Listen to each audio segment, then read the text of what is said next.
And good morning, everybody. All right, so it sounds like I'm coming in good. So, sound check 1, 2, 3. Hopefully, you guys can hear me. So, how you guys doing today on another wonderful Friday during the pandemic? So, this is Coffee with Chris. If you've never been here before, thank you for joining me. I really do appreciate it. Everything we talk about here more than likely has to do with coffee. Today is going to be a little bit different. It's definitely going to be about coffee, but we also like to talk about the event industry, the industry that we are in here at Hot Shots. We are a gourmet coffee caterer, so we like to go into everything that we're doing, everything that we're feeling, and then of course talking about some wonderful coffee. So we always start with talking about coffee and doing a little bit of a coffee review of what I am drinking today with Coffee with Chris. And so I'm going to go over that right now. I think you guys have definitely probably heard of this. If you are watching on YouTube, you know I've done the review of this brand before with their coffee, and I actually really liked it. In our 2019 coffee review, one of the most popular videos that I have out there. You guys really seem to enjoy it, and hopefully you guys have heard of this brand now from watching that, and hopefully you've tasted their coffee as well. And what I'm talking about is Black Rifle Coffee Company. This is their Freedom Roast that I have here. Now we had their Just Black, which was, to me, I thought really good. It was literally just a black coffee whenever you made it. And I think that's kind of what their whole theme was that it's a good black cup of coffee. And I think they nailed it. And if you, like I said, if you watch that review, then you know my thoughts on it. Now this one is Freedom Roast, and I got this. The cool thing is I went to Bass Pro yesterday, and I saw that they had now carrying Black Rifle Coffee Company stuff. And I think that's really cool. It's easier to get than trying to order all this stuff on the internet sometimes, which can be kind of a challenge. But this is their Freedom Roast, and I think it's a medium roast is what it says. America's Coffee. And just so you know, the cool thing about Black Rifle Coffee Company is they're veteran owned, but a lot of the proceeds, whenever you purchase any of their coffee, and I'll show you the mug that I got as well to follow up with this coffee, goes to support our veterans and troops. So I think that's really cool. I wish there was a lot more companies that did that. But yeah, so let's do a review of this. Doesn't really say much more than that about the coffee for the Freedom Roast. But you know, I've never tried their medium roast coffee. It's 100% Arabica beans, so that's always good. But nowadays, well, most coffees say that. And this is actually the cool mug I got. I don't know if you guys can see that. It says "Coffee or Die." Kind of like that live or die logo. And then on the other side, it says Black Rifle Coffee Company. So we're really excited about that. But let's take our first sip here and see what we think about this coffee.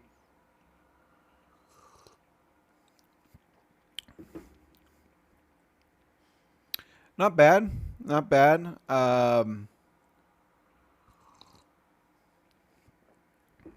It has that very bold taste right up front, which I like. The coffee flavor that is bold, that's up front and in your face. It's a little bit, I don't want to say bitter or sour, but there's definitely tones in there that you can.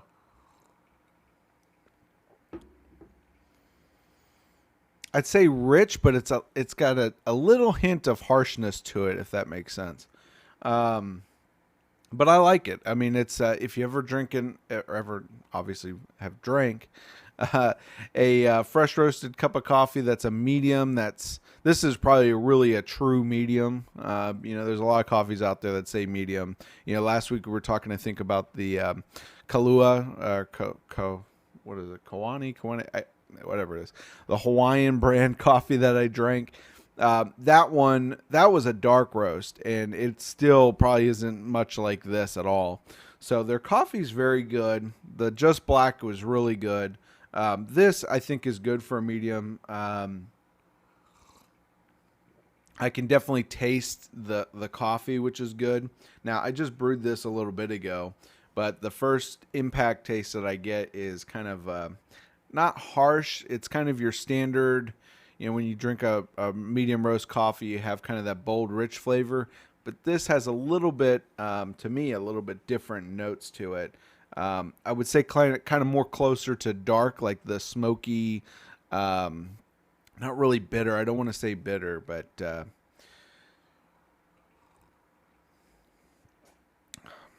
maybe a little bit more acidic might be the better term for it. But it's very good. And for a medium roast, I think, as far as a medium roast goes, it definitely hits the notes. Now, I'm going to add, if you guys know, I always add a little bit of cream. I haven't tried this coffee before, like I said, but let's add a little bit of cream and let's see what kind of taste I get. It's definitely not smoky. It's not a dark roast coffee, though. I do get a lot of that dark roast notes coming from this coffee.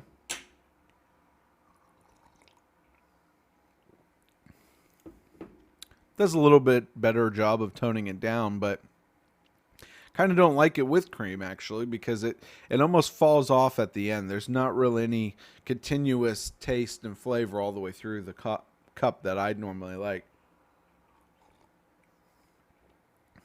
Kind of hits you all up at front and then leaves you with nothing. Maybe a little bit of a note at the end, but not bad.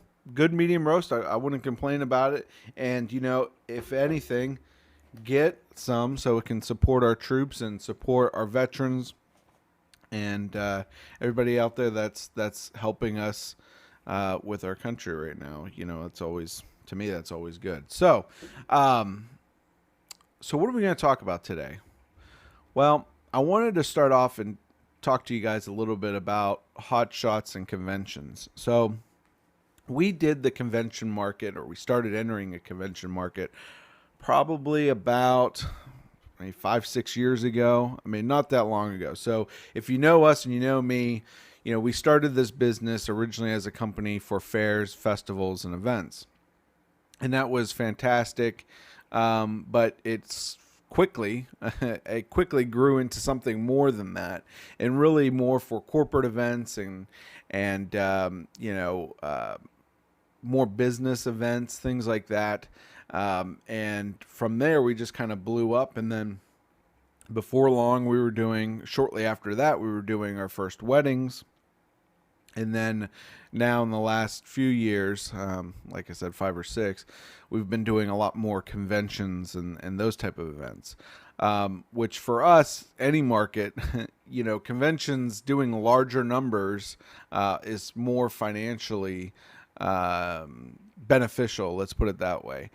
When you can serve more people at one time, no matter what it is, if you're having a restaurant and you could do a family of 10, 20, 14, 15, whatever, as opposed to one person, you're going to make a little bit more money on it. So conventions are very lucrative for us. Corporate events are always very lucrative for us. But the reason why I want to talk about conventions today is because that's one of the hard hit if you're in this industry.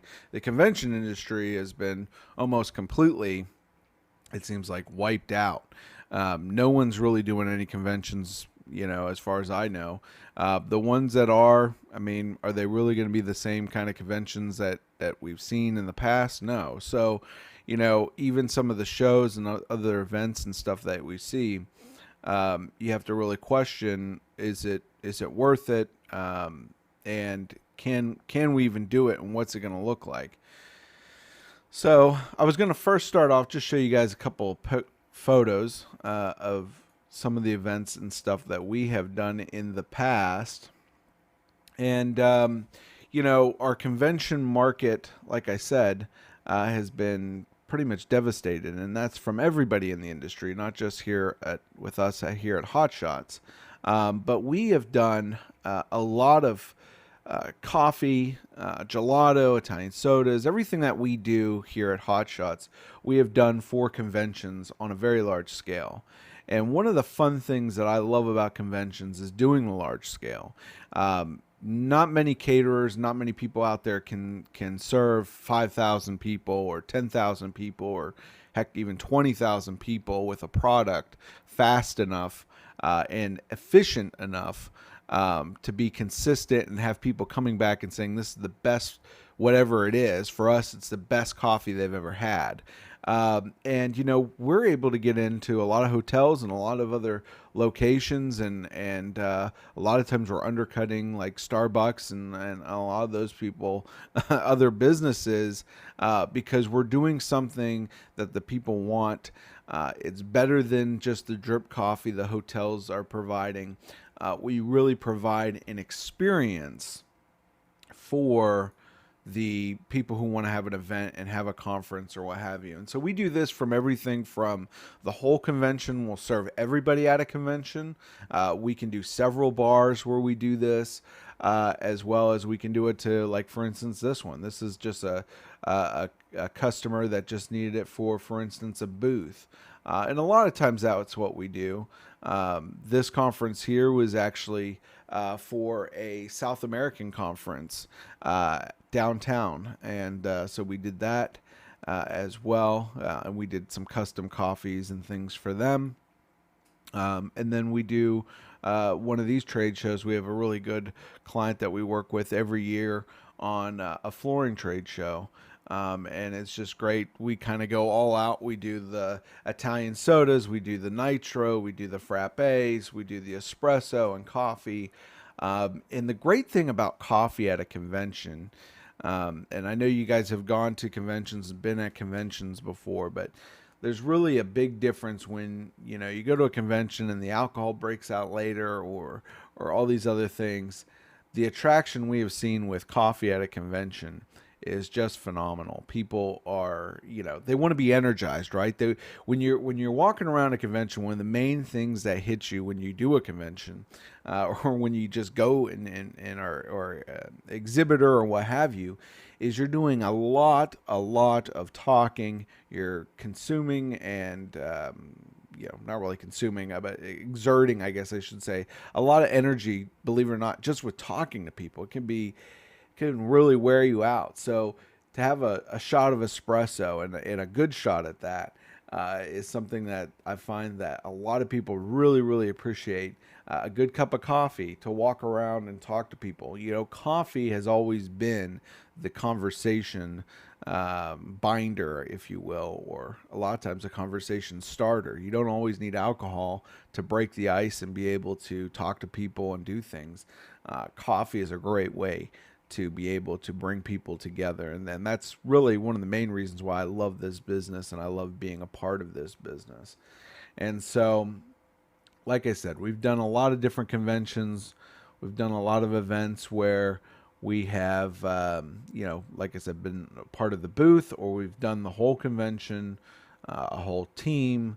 And we do everything from printing lattes to regular drip lattes. And then just, of course, serving everyone that we can during the convention. And normally conventions are a couple days. This is a big one that we do every year with AT&T, which is always great. We actually had 2 bars there this last year. It was the biggest one they've done yet. And so that was fantastic. And the other thing about conventions that I love is the work. It takes a lot of work to put something together and meet a client's vision and really get to what they want to see. And a lot of you people out there that are watching this are event planners and all that, and you know what I'm talking about is, it's a real sense of accomplishment when you start from nothing and you can bring a client in and really meet with what they want at the end of the day and be able to give them what they want. So, to me, conventions are I just love them. That's as simple as that. So, I saw the other day, actually, my parents brought this up, and I was surprised I didn't see it on social media at all.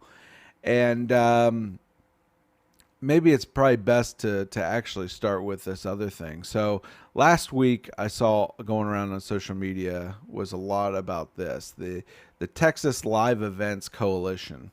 And basically, their mission statement and everything is to showcase and really the main thing is try to get funding and try to get people to understand, and the people that matter, the people in Congress and people, in the government, to understand that there's an industry that's been greatly affected, and it's not just the hospitality industry. It's not just, for instance, it's not just hotels, if you will, which a lot of people think of, and it's not just restaurants either. Just because you're a caterer doesn't mean you're a restaurant. Hopefully, everyone understands that. But it's even more than that. When an event comes together, a big commercial event gets put together. Excuse me. It's not just bringing one big company in and the hotel does everything. Let's put it that way. And I think a lot of people don't understand that. I think a lot of people, when you go to a conference, you don't understand that there's probably, gosh, I don't know how many companies are represented, but there's a lot. Let's put it that way. And so you got people that are actually setting up the pipe and drape. You got people setting up the booths. A lot of those people, sometimes they don't even live here. You got people setting up a stage. We did an event for Jerry Jones once, and it was their anniversary we did. And they spent, I think the number was about $4 million just on this event. And the stage came from Las Vegas. Like, the whole setup came from Las Vegas. They built out from the Cowboy Stadium. They built halfway out onto the field a whole stage. They had floating violinists. They had all kinds of stuff. I mean, it was just insane. And they built out this whole thing, and it was just, to say the least, it was just insane, the amount of money that was spent. But not only that, behind the scenes, the people that work behind the scenes, you really see that I think they had over 100 different chefs working that event. And on top of that, all the servers, everyone else that came, very high profile people that came to that event. It was something that was just amazing to be behind the scenes and even watching all of that going on. But to say the least, not even that. For instance, think about, for us, when we go out and we do a conference, we're even supporting people in the coffee industry. The Italian coffee that we serve, Lavazza, we're supporting them. Our syrups, our cup manufacturers, heck, the people that we buy our sugar from to put sugars in the drinks, the stirs. So there's a lot of businesses that are impacted. And it's kind of interesting. A lot of people don't think about that. So the Texas Live Events Coalition, they did an event at the Omni last week, I think. And I saw it going around on social media where they set up a stage, and basically there was no one there to really kind of show you that, what the convention and what the live events industry is feeling right now. And then I think they even had placards and names of all the people who are, like a stagehand or what have you, a DJ, people that are not, who are normally part of this event, that aren't at the event and aren't making any money. And just to really kind of, like I said, really show that this industry has been affected. And with the whole pandemic, and that, there's not a lot of support out there so far that I've seen for us. So I wanted to first say that, and they did this actually at the Dallas Omni Hotel. And so that brings me to really kind of my next thing I was going to talk about, is something that happened in the news. I heard about this, And I thought it was, to me, partly kind of tragic. And, I want to get your guys' thoughts. If whoever's watching this right now, let me know what you guys think. Um, but it's something that I'm just looking here, see who's watching this. But it's something I think in a way is kind of tragic, because we're talking about conventions, we're talking about people getting back to work, we're talking about the impact. Now, I know that, like I said, the Texas Live Events Coalition isn't necessarily saying, "Hey, we want to get back to work right this second." It's more of, from what I'm understanding, it's more of, let's get some funding, let's get some money to support the people who are in this industry. Don't get forgotten. My personal beliefs is I think that's really hard to ask for, in a way. I mean, the airline industry, everyone's using the airline industry. I think at the same time, everybody wants to have events and stuff, but there's only so much I feel that the federal government can do, and they're quite honestly going to do things that really help them. And I don't know, hotels and things like that, the travel industry, I think obviously is greatly impacted. But when it comes down to the little guys and some of these boutique hotels and just the event side of things, I don't know if we'll ever see funding coming for that. And so that brings me to my next point here, is, there was a convention that was supposed to be for the Young Americans for Liberty convention. Now, I don't want to get into the politics of this. I really don't. And I just want to give you guys something to think about here. To me, is something that I think about. We're here talking about how tragically the conventions and the event industry has been impacted. But at the same time, here's a group that, with the city of Dallas at the Omni Hotel, the same Omni that they just did a setup for to show that the event industry has been decimated and that it needs help. Well, here's a convention that was going to come and help us, at least it looked like. There was about, I think, 1,200 students from the Young Americans for Liberty. Like I said, I'm not trying to get political about this. And though politics may have had an impact of whether these people were able to come or not, but I think that's kind of the point, right? I mean, my thing is, if you take politics out of this, I think in a way it comes to a big question. But let's talk about it here. So the Young Americans for Liberty, it's kind of, I don't really know much about it. It looks like it's a youth kind of conservative political group or party or what have you. It looks like in Houston, they said in Houston, the Republican Party of Texas convention, they're saying this was similar, that they basically used a clause. I'm trying to find the clause here. I think it's further down. But they basically used a clause, the force majeure clause, to shut down this convention. They had about 1,400 students from around the country to attend this program.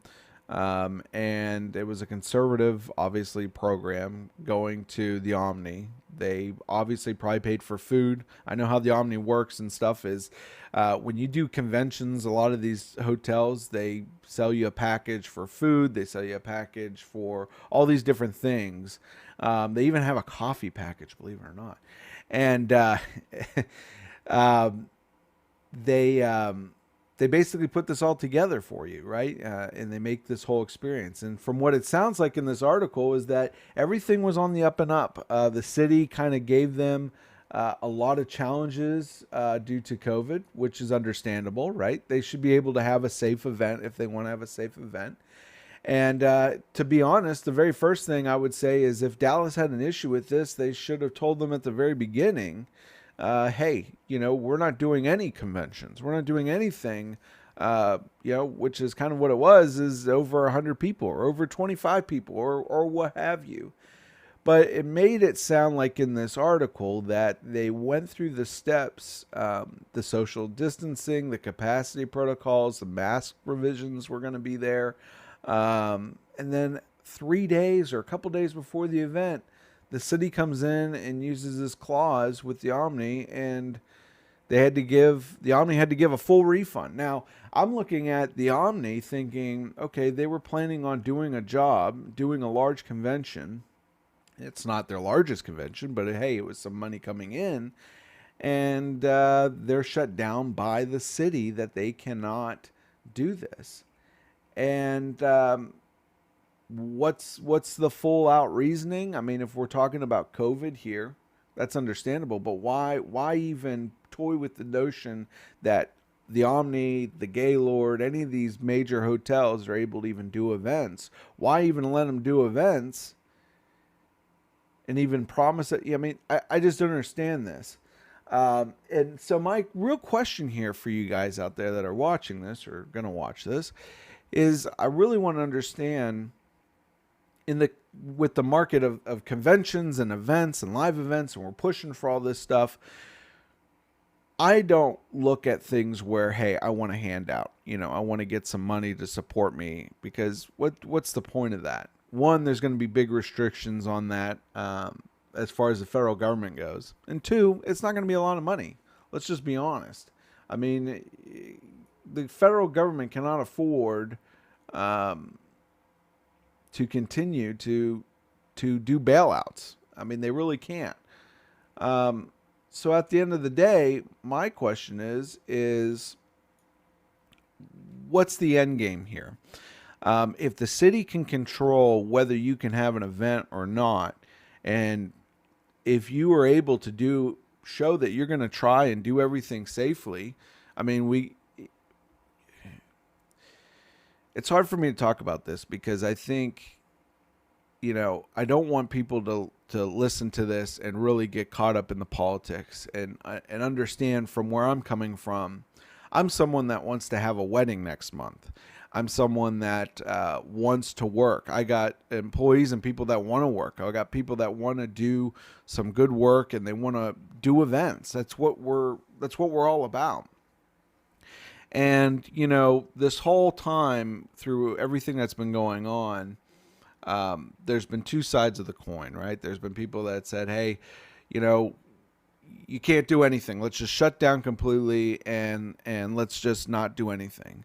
Well, if we're going to do that principle, we have to shut down and not do anything. That means you can't go outside. That means you can't wear a mask and then take it off for photos. That means you can't go to the grocery store. The federal government should have funded us somehow and sent us food provisions and all these different types of things, but that didn't happen.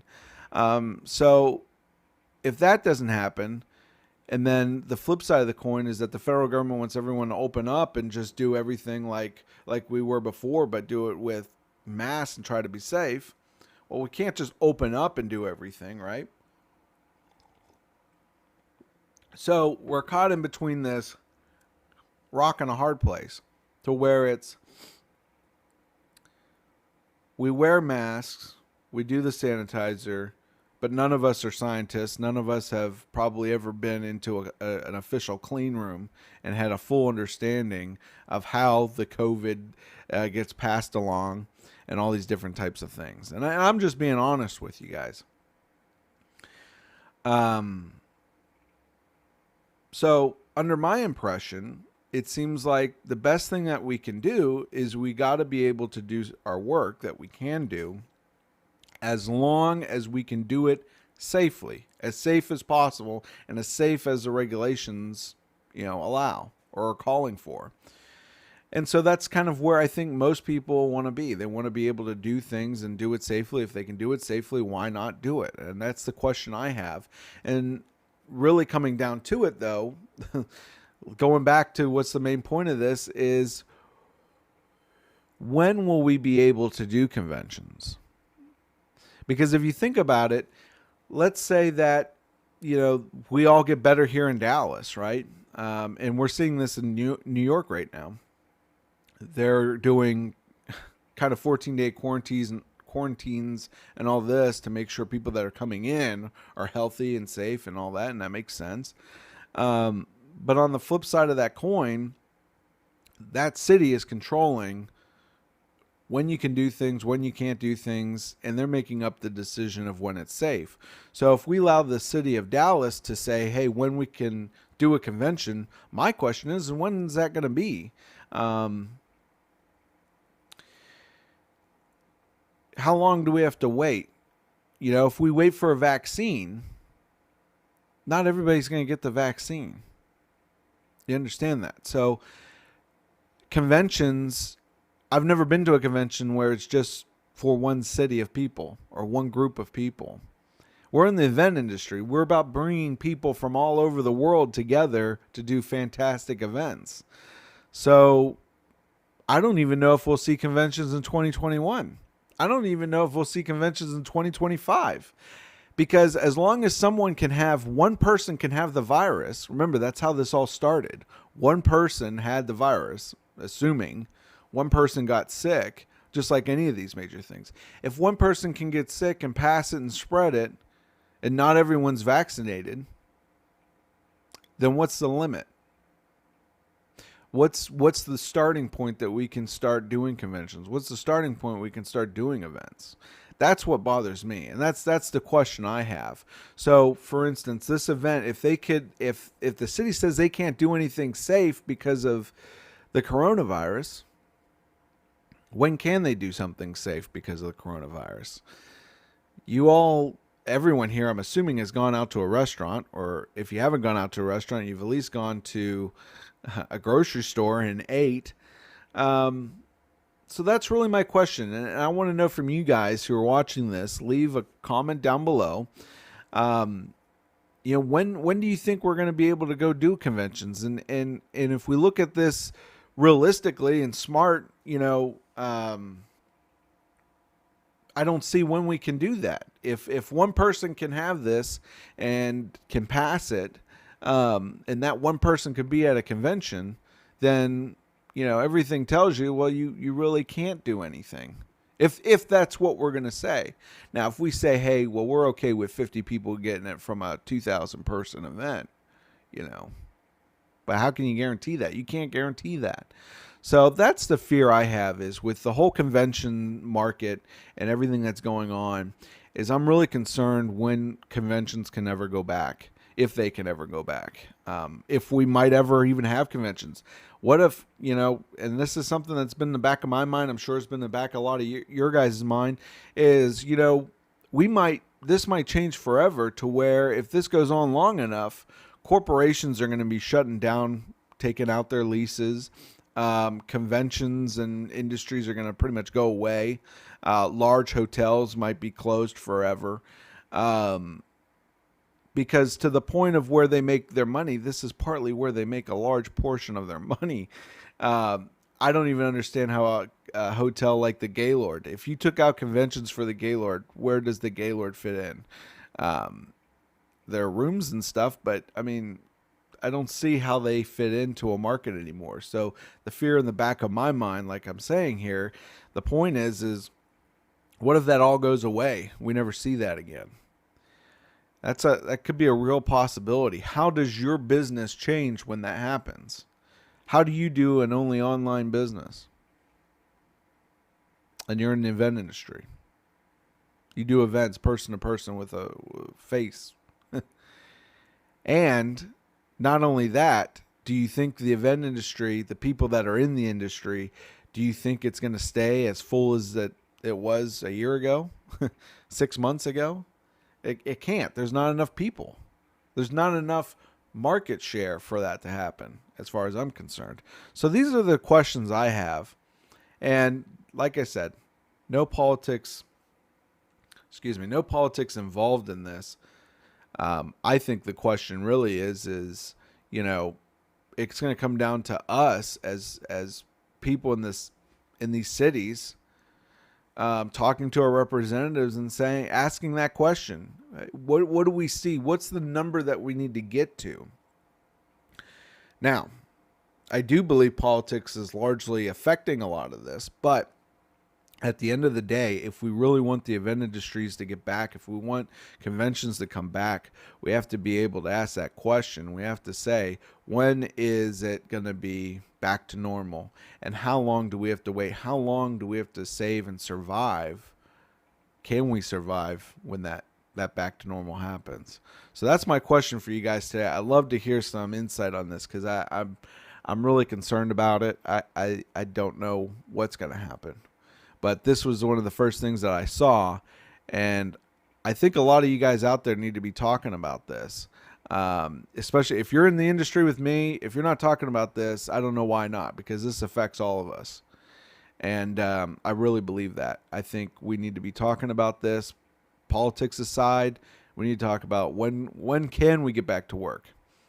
You know, getting a little check and all that to help support businesses, and especially some of these businesses really need the help right now. I think that's great. But, you know, let's say a $5,000 check, a $10,000 check. What's that going to do for you in 3 months from now? Not much. You know, so realistically, we all need to get back to work. We need to understand what that means when we get back to work and where we're going to be when we get back to work. When can we get back to work?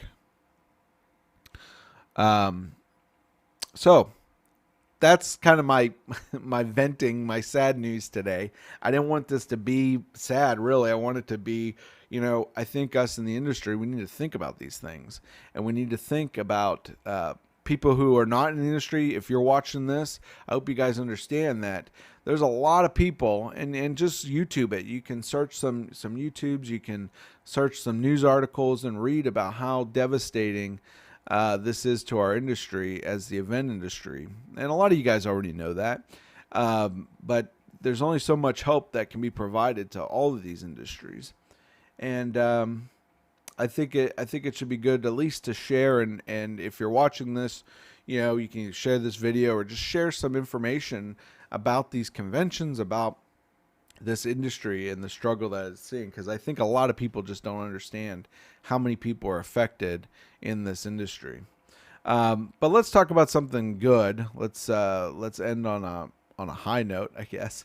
I want to know, for the question for this week, I want to know what you guys think.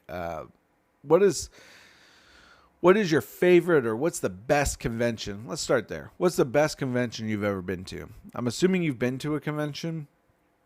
Tell me in the comments below. I want to know what your favorite, best convention you've ever been to has been. Excuse me. I don't know why. Maybe it's this coffee. So tell me. I want to know what the best convention you've been to. I want to know all about it. Tell me in the comments section below. And that's pretty much going to conclude it for me today, guys. I hope you guys are having, having positive thoughts, staying at home and being safe. I don't want to say that the pandemic is definitely not a joke. I think it's serious. I think we all have to continue doing the right things. But I think we have to have a serious conversation, a serious thought about where we're going to be. You know, we're almost 4 or 5, some of us 6 months into this thing already. Where are we going to be the next 6 months? Are we going to be in the next 6 months? So I think it's a good conversation. Thank you guys for joining me today. I really appreciate it. Go get yourself some Black Rifle coffee. And other than that, I will see you guys next time, next Friday. Have a great day.